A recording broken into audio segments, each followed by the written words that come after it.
കടക്കുകയാണ്. ഓക്കെ, അപ്പൊ നമ്മൾ ഇതിനു മുന്നേ പ്രോസസ്സിനെ കുറിച്ച് ബേസിക് കാര്യങ്ങളും ഒക്കെ ആയിരുന്നു ഡിസ്കസ് ചെയ്തത്.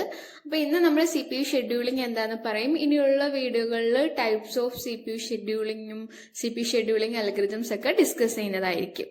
ഓക്കെ, അപ്പൊ നമുക്ക് ആദ്യം എന്താണ് CPU ഷെഡ്യൂളിംഗ് എന്ന് നോക്കാം.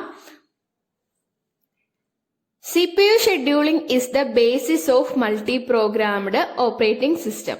Okay, അപ്പം ഈ മൾട്ടി പ്രോഗ്രാമിംഗ് ഓപ്പറേറ്റിംഗ് സിസ്റ്റത്തിന് മുന്നേ ആദ്യം യൂണിപ്രോഗ്രാമിംഗ് ഓപ്പറേറ്റിംഗ് സിസ്റ്റം ആയിരുന്നു ഉണ്ടായിരുന്നത്. പക്ഷേ യൂണിപ്രോഗ്രാമിംഗ് ഓപ്പറേറ്റിംഗ് സിസ്റ്റത്തിന്റെ കേസിൽ നമുക്ക് അറ്റ് എ ടൈം ഒരു പ്രോസസ്സിനെ മാത്രമേ നമ്മളുടെ മെയിൻ മെമ്മറിയിൽ കീപ്പ് ചെയ്യാൻ പറ്റത്തുള്ളൂ. ആ പ്രോസസ്സിന്റെ എക്സിക്യൂഷൻ കംപ്ലീറ്റ് ആയാൽ മാത്രമേ നമ്മൾ എന്ത് ചെയ്യത്തുള്ളൂ, പുതിയ വേറൊരു പ്രോസസ്സിനെ എക്സിക്യൂട്ട് ചെയ്യാൻ വേണ്ടിയിട്ട് എടുക്കത്തുള്ളൂ. ഓക്കെ, അപ്പൊ ആ ഒരു പ്രോസസ്സിന്റെ എക്സിക്യൂഷന്റെ ഇടയ്ക്ക് ചിലപ്പോൾ അതിന് എന്തെങ്കിലും IO ഓപ്പറേഷൻസ് ഒക്കെ പെർഫോം ചെയ്യണമായിരിക്കും. അപ്പൊ അതെന്ത് ചെയ്യും, വെയിറ്റിംഗ് സ്റ്റേറ്റിലേക്കൊക്കെ പോകും. പക്ഷെ ആ സമയത്ത് CPU അവിടെ വർക്ക് ഒന്നും ചെയ്യാതെ അത് വെറുതെ ഇരിക്കുകയായിരിക്കും. ഓക്കെ, അപ്പൊ നമുക്ക് അവിടെ എന്ത് ചെയ്യാൻ പറ്റത്തില്ല, CPU മാക്സിമം യൂട്ടിലൈസ് ചെയ്യാൻ പറ്റത്തില്ല. അപ്പോഴാണ് ഈ മൾട്ടി പ്രോഗ്രാമിംഗ് ഓപ്പറേറ്റിംഗ് സിസ്റ്റം വന്നത്. ഓക്കെ, അപ്പം മൾട്ടി പ്രോഗ്രാമിംഗ് ഓപ്പറേറ്റിംഗ് സിസ്റ്റത്തിന്റെ കേസിൽ നമുക്ക് അറ്റ് എ ടൈം കുറെ പ്രോസസ്സുകൾ നമ്മളുടെ മെയിൻ മെമ്മറിയിൽ എന്ത് ചെയ്യാൻ, എക്സിക്യൂഷന് വെയിറ്റ് ചെയ്തിട്ട് റെഡി ആയിട്ട് ഇരിപ്പം കാണും. ഓക്കെ, അപ്പൊ നമുക്ക് എന്ത് ചെയ്യണം, അതിൽ നിന്ന് ഏതെങ്കിലും ഒരു പ്രോസസ്സ് നമ്മൾ CPU എക്സിക്യൂട്ട് ചെയ്യാൻ കൊടുക്കും. എന്നിട്ട് ആ CPU എക്സിക്യൂട്ട് ചെയ്യുന്ന പ്രോസസ്സിന് എന്തെങ്കിലും IO ഓപ്പറേഷൻസോ എന്തെങ്കിലും പെർഫോം ചെയ്യണമെന്നുണ്ടെങ്കിൽ എന്ത് ചെയ്യും, അത് വെയിറ്റിംഗ് സ്റ്റേറ്റിലേക്ക് വരാം. അപ്പൊ ആ സമയത്ത് CPU വെറുതെ ഇരിക്കാതിരിക്കാൻ നമ്മൾ എന്ത് ചെയ്യും, പിന്നെ വേറൊരു പ്രോസസ്സ് നമ്മളുടെ മെയിൻ മെമ്മറിയിൽ നിന്ന് വേറൊരു പ്രോസസ്സിനെ CPU എക്സിക്യൂട്ട് ചെയ്യാൻ കൊടുക്കും. അങ്ങനെ നമ്മൾ എപ്പോഴും CPU എന്ത് ചെയ്തുകൊണ്ടേയിരിക്കും, അതിനെ മാക്സിമം നമ്മൾ യൂട്ടിലൈസ് ചെയ്തുകൊണ്ടേയിരിക്കും. CPU ഷെഡ്യൂളിംഗ് എന്താണെന്ന് പറഞ്ഞു കഴിഞ്ഞാൽ picking up a process from ready queue and giving it to CPU for the execution. Okay, ready ക്യൂവിൽ എക്സിക്യൂഷന് വേണ്ടിയിട്ട് റെഡി ആയിട്ടിരിക്കുന്ന കുറെ പ്രോസസ്സുകളിൽ നിന്നും നമ്മൾ ഏതെങ്കിലും ഒരു പ്രോസസ്സിനെ എക്സിക്യൂഷന് വേണ്ടിയിട്ട് CPU കൊടുക്കുന്നതിനെയാണ് നമ്മൾ CPU ഷെഡ്യൂളിംഗ് എന്ന് പറയുന്നത്. ഓക്കെ, അപ്പൊ നമുക്ക് എപ്പോഴും ഇങ്ങനെ CPU ഓരോ പ്രോസസ്സുകൾ കൊടുത്തുകൊണ്ടേ ഇരിക്കണം. അങ്ങനെയാണ് നമ്മൾ CPU ഫുൾ ടൈം നമ്മൾ എന്ത് ചെയ്യുന്നത്, മാക്സിമം അതിനെ വർക്ക് ചെയ്യിപ്പിക്കുന്നത്, അല്ലെങ്കിൽ മാക്സിമം അതിനെ ഐഡിയലാക്കി നമ്മൾ ഇരുത്തൂല, എപ്പോഴും അതിനെ യൂട്ടിലൈസ് ചെയ്തുകൊണ്ടേയിരിക്കും. അതുകൊണ്ടിട്ടാണ് മൾട്ടി പ്രോഗ്രാമിംഗ് OSന്റെ ബേസിസ് ആണ് നമ്മളുടെ CPU ഷെഡ്യൂളിംഗ് എന്ന് പറയുന്നത്. ഓക്കെ, ഇനിയിപ്പോ ഞാൻ ഇവിടെ ഇപ്പൊ ഒരു എക്സാമ്പിൾ കൊടുത്തിട്ടുണ്ട്. ഇപ്പൊ എന്റെ റെഡി ക്യൂവിൽ ഇവിടെ 4 പ്രോസസ്സാണ് എക്സിക്യൂഷന് വെയിറ്റ് ചെയ്തിരിക്കുന്നത്. P1, P2, P3, P4 എന്ന് പറഞ്ഞിട്ട് 4 പ്രോസസ്സുകൾ റെഡി ക്യൂവിൽ ഉണ്ട്. ഓക്കെ, അപ്പൊ അതിൽ നിന്ന് നമ്മൾ ഏതെങ്കിലും ഓരോ പ്രോസസ്സിനെ സെലക്ട് ചെയ്തിട്ടായിരിക്കും നമ്മൾ എന്ത് ചെയ്യുന്നത്, CPU എക്സിക്യൂഷന് കൊടുക്കുന്നത്. അതിൽ ഏത് പ്രോസസ്സിനെ, P1 സെലക്ട് ചെയ്യണോ, P2 സെലക്ട് ചെയ്യണോ, P3 സെലക്ട് ചെയ്യണോ, അതോ P4 സെലക്ട് ചെയ്യണമോ എന്നുള്ളത് നമ്മൾ ഇനിയുള്ള വീഡിയോകളിൽ വേരിയസ് CPU ഷെഡ്യൂളിംഗ് അൽഗോരിതംസ് പഠിക്കും. ഓക്കെ, അപ്പം നമ്മൾ ഏത് അൽഗോരിതംസ് ആണോ നമ്മുടെ OSൽ നമ്മൾ യൂസ് ചെയ്യുന്നത് അതിനനുസരിച്ചിരിക്കും എന്ത് ചെയ്യുന്നത്, ഏത് പ്രോസസ്സിനെ നമ്മൾ CPU എക്സിക്യൂഷന് വേണ്ടി പിക്കപ്പ് ചെയ്യണം എന്ന് ഡിസൈഡ് ചെയ്യുന്നത്. ഓക്കെ, ഇനി നമുക്ക് ആരാണ് ഈ CPU ഷെഡ്യൂളിംഗ് ചെയ്യുന്നതെന്ന് നോക്കാം. ഓക്കെ, അത് നമ്മൾ ഷെഡ്യൂളറിന്റെ വീഡിയോയിൽ നമ്മൾ ഓൾറെഡി പറഞ്ഞിരുന്നു. നമ്മുടെ ഷോർട്ട് ടേം ഷെഡ്യൂളർ ആണ്. നമ്മുടെ റെഡി ക്യൂലുള്ള ഏതെങ്കിലും ഒരു പ്രോസസ്സിൽ നിന്നും ഇന്ന പ്രോസസ്സിനെയാണ് എക്സിക്യൂഷന് വേണ്ടി സെലക്ട് ചെയ്യാനുള്ള ടാസ്ക് ചെയ്യുന്നത് ആരാണ്, നമ്മളുടെ ഷോർട്ട് ടേം ഷെഡ്യൂളർ ആണ്. ഷോർട്ട് ടേം ഷെഡ്യൂളറിനെ തന്നെ നമുക്ക് CPU ഷെഡ്യൂളർ എന്നും പറയാം. ഷോർട്ട് ടേം ഷെഡ്യൂളർ അപ്പം ഇന്ന പ്രോസസ്സിനെ എക്സിക്യൂട്ട് ചെയ്യണം എന്ന് പറഞ്ഞിട്ട് സെലക്ട് ചെയ്യും. അപ്പൊ അതിനനുസരിച്ച് നമ്മളുടെ ഡിസ്പാച്ചർ എന്ത് ചെയ്യും, കോണ്ടാക്ട് സ്വിച്ചിങ് നടത്തും. ഓക്കെ, കോണ്ടാക്ട് സ്വിച്ചിങ് എന്താണെന്നും ഞാൻ ഇതിന് മുന്നിലെ വീഡിയോ ഇട്ടിട്ടുണ്ട്.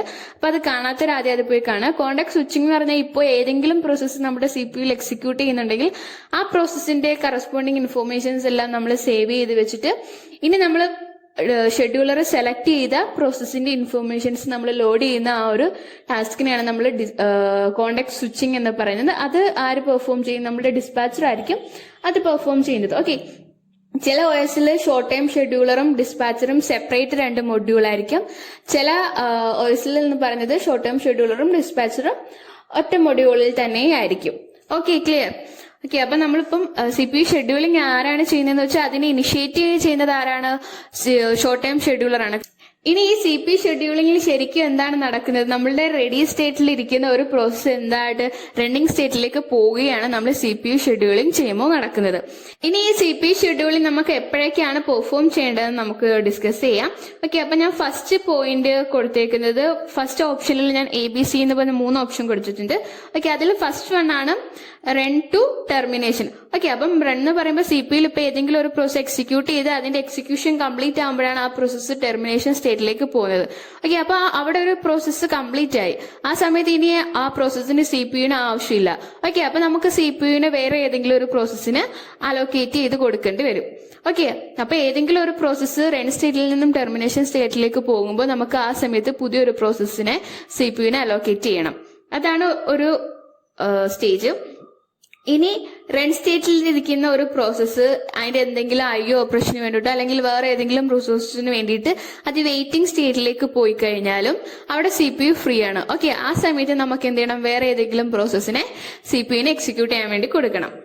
ഇനി മൂന്നാമത്തെ സ്റ്റേജ് ആണ് run to ready state. Okay, അപ്പം നമ്മുടെ CPU എക്സിക്യൂട്ട് ചെയ്തുകൊണ്ടിരിക്കുന്ന ഏതെങ്കിലും ഒരു പ്രോസസ്സിന് ഇപ്പോ ഫോർ എക്സാമ്പിൾ എന്തെങ്കിലും ഇന്ററപ്റ്റ്സ്, ഇപ്പൊ ടൈമർ, നമ്മളിപ്പോ ആ ഒരു പെർട്ടിക്കുലർ പ്രോസസ്സിന് ഇത്ര ടൈം കോണ്ടമായിരുന്നു കൊടുത്തിരുന്നത്. ഓക്കെ, 10 സെക്കൻഡാണ് എക്സിക്യൂഷൻ കൊടുത്തിരുന്നുണ്ടെങ്കിൽ ഓക്കെ, അപ്പൊ അത് എക്സിക്യൂഷൻ 10 സെക്കൻഡ് കംപ്ലീറ്റ് ആകുമ്പോൾ ആ പ്രോസസ് എന്ത് ചെയ്യും, റെഡി സ്റ്റേറ്റിലേക്ക് പോകും.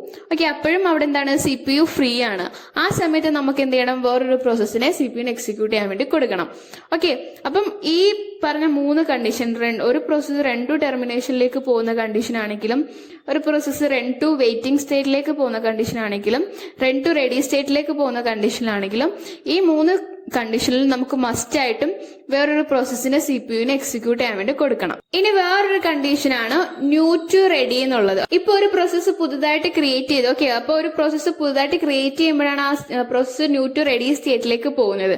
ഓക്കെ, അപ്പൊ ന്യൂ ടു റെഡി സ്റ്റേറ്റിലേക്ക് ആ പ്രോസസ്സ് വന്നപ്പോഴും CPU പക്ഷെ വേറെ ഏതെങ്കിലും ഒരു പ്രോസസ്സ് എക്സിക്യൂട്ട് ചെയ്തുകൊണ്ടേ ഇരിക്കുമായിരിക്കും. ഫോർ എക്സാമ്പിൾ ഇപ്പൊ CPU P1 എന്ന് പറയുന്ന ഒരു പ്രോസസ്സ് എക്സിക്യൂട്ട് ചെയ്തുകൊണ്ടേ ഇരിക്കുക. ആ പ്രോസസ്സിന്റെ പ്രയോറിറ്റി ഇപ്പൊ 5 ആണെന്ന് ഇരിക്കട്ടെ. അപ്പൊ നമ്മളുടെ പുതുതായിട്ട് ക്രിയേറ്റ് ചെയ്ത് വന്ന പ്രോസസ്സ് P2 എന്ന് പറയുന്ന പ്രോസസ്സ്, പക്ഷെ അതിന്റെ പ്രയോറിറ്റി 2 ആണ്. ഓക്കെ, ഇവിടെ ഞാനിപ്പോ ലോവർ നമ്പറാണ് ഹയർ പ്രയോറിറ്റിനെ കാണിക്കണേ. പക്ഷെ എല്ലായിടത്തും അങ്ങനെ ആയിരിക്കണം എന്നില്ല. എനിക്കിവിടെ അപ്പൊ പുതുതായിട്ട് ക്രിയേറ്റ് ചെയ്ത് വന്ന P2 എന്ന് പറയുന്ന പ്രോസസ്സിന്റെ പ്രയോറിറ്റി എന്ന് പറയുന്നത് ഇപ്പൊ CPU എക്സിക്യൂട്ട് ചെയ്തുകൊണ്ടിരിക്കുന്ന P1ന്റെ പ്രയോറിറ്റിനെക്കാളും കൂടുതലാണ്. ഓക്കെ, അപ്പൊ ഈ പ്രോസസ്സ് ക്രിയേറ്റ് ചെയ്ത് വന്ന ഉടനെ തന്നെ നമുക്ക് എന്ത് ചെയ്യണം, ഈ പ്രോസസ്സിനെ CPU അലോക്കേറ്റ് ചെയ്ത് കൊടുത്തേ പറ്റത്തുള്ളൂ. കാര്യം അതിന്റെ പ്രയോറിറ്റി കൂടുതലാണ്. സോ നമുക്കപ്പോ ഈ കേസിൽ എന്ത് ചെയ്യണം, P2 എന്ന് പറയുന്ന പ്രോസസ്സിനെ CPU അലോക്കേറ്റ് ചെയ്യണം. ഓക്കെ, ഇനി നെക്സ്റ്റ് ഒരു കണ്ടീഷൻ പറയുന്നത് വെയിറ്റ് ടു റെഡി. ഇപ്പൊ ഏതെങ്കിലും വെയിറ്റ് സ്റ്റേറ്റിൽ ഇരുന്ന് അതിന്റെ IO ഓപ്പറേഷൻ പെർഫോം ചെയ്യുന്ന ഒരു പ്രോസസ്സ് റെഡി സ്റ്റേറ്റിലേക്ക് പോകുക. ഓക്കെ, ആ കേസിലും ചിലപ്പോൾ ആ റെഡി സ്റ്റേറ്റിലേക്ക് ആ പ്രോസസ്സ് പോയ ഉടനെ തന്നെ നമുക്ക് അതിനെ CPU കൊടുക്കേണ്ടി വരും. ഫോർ എക്സാമ്പിൾ ഇപ്പൊ നമ്മളുടെ P2 എന്ന് പറഞ്ഞിട്ടുള്ള ഒരു പ്രോസസ്സ് CPU എക്സിക്യൂട്ട് ചെയ്തുകൊണ്ടിരിക്കുക. അതിന്റെ പ്രയോറിറ്റി 2 ആണ്. ആ പ്രോസസ്സ് അപ്പൊ അതിന്റെ IO ഓപ്പറേഷൻ പെർഫോം ചെയ്യാൻ വേണ്ടിയിട്ട് എന്ത് ചെയ്തു, വെയിറ്റ് സ്റ്റേറ്റിലേക്ക് പോയി. ഓക്കെ, അപ്പൊ നമ്മുടെ CPU ഇവിടെ ഇപ്പൊ എന്താണ്, ഫ്രീ ആയിട്ടിരിക്കുക. ഓക്കെ, അപ്പൊ CPU ഫ്രീ ആയിട്ടിരുന്നപ്പോ നമ്മളുടെ റെഡി സ്റ്റേറ്റിലുള്ള P3 എന്ന് പറഞ്ഞിട്ട് ഒരു പ്രോസസ്സിന് നമ്മൾ എന്ത് ചെയ്തു, CPU എക്സിക്യൂട്ട് ചെയ്യാൻ വേണ്ടിട്ട് നമ്മൾ കൊടുത്തു. ഇനിഷ്യലി നമ്മളുടെ P2 എന്ന് പറഞ്ഞിട്ട് ഒരു പ്രോസസ് ആയിരുന്നു CPU എക്സിക്യൂട്ട് ചെയ്ത് അതിന് IO ഓപ്പറേഷൻ പെർഫോം ചെയ്യേണ്ടതുകൊണ്ട് അത് വെയിറ്റ് സ്റ്റേറ്റിലേക്ക് പോയി. അപ്പൊ നമ്മളുടെ CPU ഫ്രീ ആയി. അപ്പൊ നമ്മൾ എന്ത് ചെയ്തു, റെഡി സ്റ്റേറ്റിലുള്ള P3 എന്ന് പറയുന്ന പ്രോസസ്സിനെ എക്സിക്യൂട്ട് ചെയ്യാൻ വേണ്ടി കൊടുത്തു. ഓക്കെ, അപ്പൊ P3 എന്ന് പറയുന്ന പ്രോസസ്സാണ് ഇപ്പം CPU എക്സിക്യൂട്ട് ചെയ്തുകൊണ്ടിരിക്കുന്നത്. ആ സമയത്ത് P2 എന്ന് പറയുന്ന പ്രോസസ് എന്ത് ചെയ്തു, അതിന്റെ IO ഓപ്പറേഷൻ കംപ്ലീറ്റ് ആയിട്ട് ആ പ്രോസസ് എന്ത് ചെയ്തു, തിരിച്ച് റെഡി സ്റ്റേറ്റിലേക്ക് പോയി. വെയിറ്റ് സ്റ്റേറ്റിൽ നിന്ന് ആ പ്രോസസ് റെഡി സ്റ്റേറ്റിലേക്ക് പോയി. ഓക്കെ, അപ്പൊ നോക്കുമ്പോ നമ്മുടെ റെഡി സ്റ്റേറ്റിലിരിക്കുന്ന P2 പ്രോസസ്സിന്റെ പ്രയോറിറ്റി എന്ന് പറയുന്നത് ഇപ്പൊ എക്സിക്യൂട്ട് ചെയ്യുന്ന P3 പ്രോസസ്സിന്റെ പ്രയോറിറ്റിനേക്കാൾ കൂടുതലാണ്. അപ്പൊ നമുക്ക് എന്ത് ചെയ്യണം, ഈ P3 പ്രോസസ്സിനെ മാറ്റിയിട്ട് നമുക്ക് എന്ത് ചെയ്യണം, P2 പ്രോസസ്സിനെ പിന്നെ എക്സിക്യൂട്ട് ചെയ്യാൻ വേണ്ടി കൊടുക്കണം. ഓക്കെ, അപ്പൊ ആ ഒരു സ്റ്റേറ്റിൽ നമുക്ക് എന്ത് ചെയ്യണം, CPU ഷെഡ്യൂളിംഗ് പെർഫോം ചെയ്യണം. ഇവിടെ ഞാൻ പറഞ്ഞ ഈ ന്യൂ ടു റെഡി സ്റ്റേറ്റിന്റെ ആണെങ്കിലും വെയിറ്റ് ടു റെഡി സ്റ്റേറ്റ് ആണെന്നുണ്ടെങ്കിലും എപ്പോഴും മാൻഡേറ്ററി അല്ല. ഓക്കെ, ഇപ്പം പുതുതായിട്ട് ക്രിയേറ്റ് ചെയ്തിരുന്ന എല്ലാ പ്രോസസ്സിനെയും അപ്പൊ തന്നെ CPU എക്സിക്യൂട്ട് ചെയ്യാൻ കൊടുക്കണം എന്ന് നിർബന്ധമില്ല. ആ പുതുതായിട്ട് ക്രിയേറ്റ് ചെയ്ത് വന്ന പ്രോസസ്സിന് ഇപ്പൊ CPU എക്സിക്യൂട്ട് ചെയ്യുന്ന പ്രോസസ്സിനേക്കാൾ പ്രയോറിറ്റി കൂടുതലാണെങ്കിൽ മാത്രം നമുക്ക് ആ പുതുതായിട്ട് ക്രിയേറ്റ് ചെയ്ത് വന്ന പ്രോസസ്സിനെ CPU എക്സിക്യൂട്ട് ചെയ്യാൻ കൊടുത്താൽ മതി. അതുപോലെ തന്നെ വെയിറ്റിംഗ് സ്റ്റേറ്റിൽ ഇരുന്ന ഒരു പ്രോസസ്സ് റെഡി സ്റ്റേറ്റിലേക്ക് വരുമ്പോൾ ആ പ്രോസസ്സിനെ അപ്പൊ തന്നെ CPU എക്സിക്യൂട്ട് ചെയ്യണം കൊടുക്കണം എന്ന് നിർബന്ധമില്ല. കാര്യം ഇപ്പം റെഡി സ്റ്റേറ്റിലേക്ക് വന്ന പ്രോസസ്സിന്റെ പ്രയോറിറ്റി ഇപ്പൊ CPU എക്സിക്യൂട്ട് ചെയ്യുന്ന പ്രോസസ്സിന്റെ പ്രയോറിറ്റിനേക്കാൾ കുറവായിരുന്നുണ്ടെങ്കിൽ നമുക്ക് എന്ത് ചെയ്യണ്ട, CPU ഷെഡ്യൂളിംഗ് അപ്പൊ അവിടെ നടത്തേണ്ട കാര്യമില്ല. വെയിറ്റിംഗ് സ്റ്റേറ്റിൽ നിന്ന് റെഡി സ്റ്റേറ്റിലേക്ക് വന്ന പ്രോസസ്സിന്റെ പ്രയോറിറ്റി CPU എക്സിക്യൂട്ട് ചെയ്യുന്ന പ്രോസസ്സിന്റെ പ്രയോറിറ്റിനേക്കാൾ കൂടിയാൽ മാത്രം നമുക്ക് എന്ത് ചെയ്താൽ മതി, ഇപ്പം CPU ഷെഡ്യൂളിംഗ് നടത്തേണ്ട ആവശ്യമേ ഉള്ളൂ.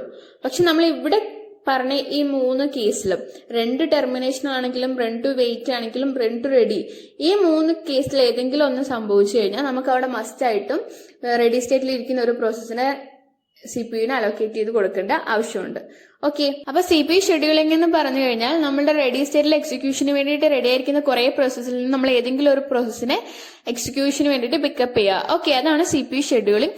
അങ്ങനെ ഏത് പ്രോസസ്സിനെ പിക്കപ്പ് ചെയ്യും എന്നുള്ളത് നമ്മൾ കുറച്ച് അൽഗോരിതംസ് ഉണ്ട്, അത് നമ്മൾ ഇനിയുള്ള വീഡിയോകളിൽ ഡിസ്കസ് ചെയ്യും. അതിൽ തന്നെ നമ്മുടെ CPU ഷെഡ്യൂളിംഗ് തന്നെ 2 ടൈപ്സ് ഉണ്ട്, പ്രിഎംപ്റ്റീവ് ഷെഡ്യൂളിംഗും നോൺ പ്രിഎംപ്റ്റീവ് ഷെഡ്യൂളിംഗും. അത് നമ്മൾ നെക്സ്റ്റ് വീഡിയോയിൽ ഡിസ്കസ് ചെയ്യുന്നതായിരിക്കും. ഓക്കെ, അപ്പൊ നിങ്ങൾക്ക് ഇന്നത്തെ വീഡിയോയിൽ എന്തെങ്കിലും ഡൗട്ട്സ് ഉണ്ടെങ്കിൽ നിങ്ങൾ താഴെ കമന്റ് ചെയ്യുക. ഇനി യൂസ്ഫുൾ ആയിട്ട് തോന്നുന്നുണ്ടെങ്കിൽ നിങ്ങൾ ലൈക്ക് ചെയ്യുക, നിങ്ങളുടെ ഫ്രണ്ട്സിന് മാക്സിമം ഷെയർ ചെയ്യുക.